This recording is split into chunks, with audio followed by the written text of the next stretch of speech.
case against Comelec. Nagbanta ang OTC paper supply na magdedemanda ito laban sa Comelec kaugnay ng di pagkakatuloy ng kanilang delivery ng mga napagkasunduang ballot secrecy folder na gagamitin sa darating na eleksyon. Umaabot ang halaga ng kontrata sa 689 million pesos o katumbas ng 380 pesos kada folder, bagay na inirekomenda ng Bids and Awards Committee.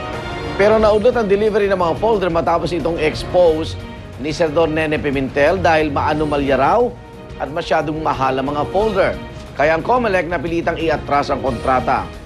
Sa naging panayam ng GMA News, pinaliwanag ni Henry Young, may-ari ng OTC Paper Company, na hindi raw basta-basta ang mga materyales para sa bagong ballot secrecy folder na gawa po sa polypropylene na karaniwang ginagamit sa paggawa ng mga food container.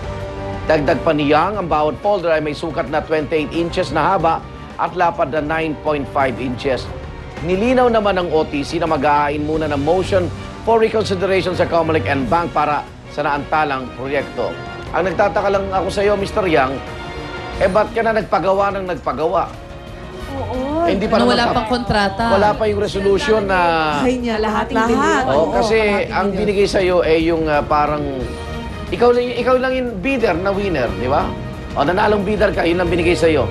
Pero yung otoridad na, sige na, supplyan mo na kami, wala pa eh. Hindi nga pinipirmahan ni Chairman Melo.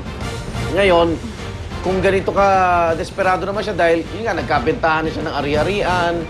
Alamin din baka meron ka na rin nahatian dyan sa Comelec dahil ang lakas ng loob mo na i-demanda rin dahil naniniwala naman siya, dumaan siya sa bids in Awards Committee, no? Di ba? Kaya lang yun nga, nagtataka lang ako bakit nagpagawa ka na, nagpa-order ka na. Hindi pa tapos ang laban. Di ba minsan din ang gulo talaga ng Comelec eh. Baka naman may makausap siya, katulad to si Director Tolentino, sinasabi tuloy na yan, niya. sige na. Oo, tuloy na yan. Wala, anong tuloy na yan, iimbestigahan? nasa ilalim yung papel natin, no? Hindi na Kaya mapapansin. so baka mamaya iba yung nakikita sa papel doon sa verbal agreement na nangyayari talaga. At saka usually, alam ko may requirement sila paminsan na pakita ka muna kunwari kalahati nung kailangan namin bago kami mag-start ng first payment. So meron talagang cargo yung kung sino yung supplier. At saka di ba nagkaroon din siya, nagbid din siya para doon sa blue light naman? Yung UV na. Kasama yan. Yes. Nagbid din siya. Mukhang malakas yung Mr. Young sa... Marami siyang pinapapatent. Hindi na nga din siya newbie sa pagsusupply sa Comelec. Nagkaroon na siya ng previous project eh. Yung so, ink, diba? Kaya na meron na siyang history sa kanila. Kaya siguro parang kampante siya natuloy na rin to. So if the folder is long, is the table longer? Totoo, hindi pa hassle bumuo. Kaya ba yung nakatayo? Nakalaylay din yung folder tsaka Kaya yung papel tinigasan mo. nila yung folder kasi maiksi lang yung mesa. So parang lamesa na rin siya. Attention. Tsaka paano ba yun kung buboto ka? Nakaganyan o nakaganon? Hindi ba Hindi, ang sa akin, Di ba nakatayo siya para Pahaba. Tsaka sa nagdaan natin mga coverage sa eleksyon, sa umpisa lang maayos yung folder na yan. Di ba? Pagdating sa actual Pagdating ng mga alas 5, alas 6, nakatumba na yan, no? Wear and Gutay-gutay tear. na yan. May kumuha na for souvenir, di ba?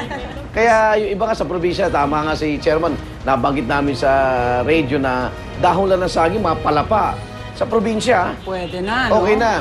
Organic pa. Tsaka hindi naman to examination na, di ba? Magkokopyahan. Nagsokopyahan kayo. Sabi nga niya, di ba, wala naman nakalagay sa batas na dapat folder. So kahit ano, di ba? Kaya nga. Kanya-kanyang diskarte, di ba?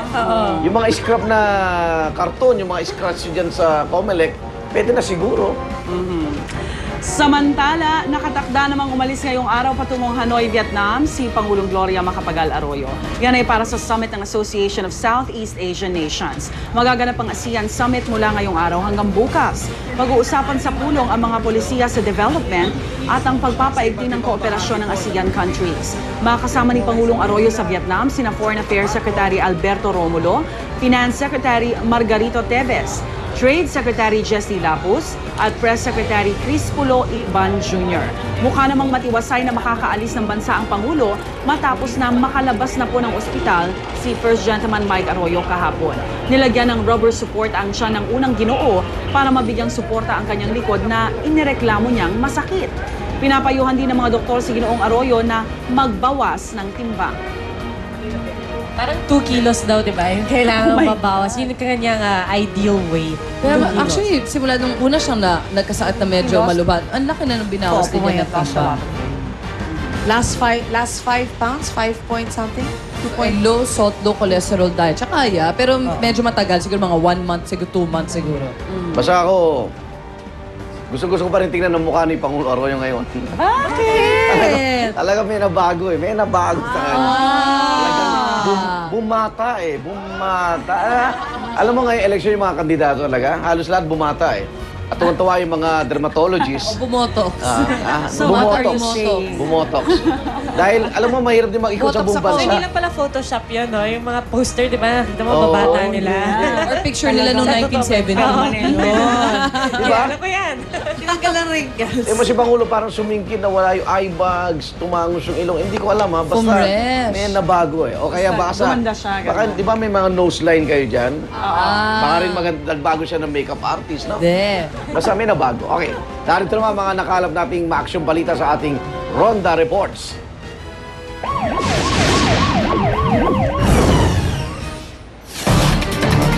Patay ang isang lolo matapos matupok ng sunog ang kanyang tirahan sa lungsod ng Marikina. Yan ang Ronda Report ni James Velasquez.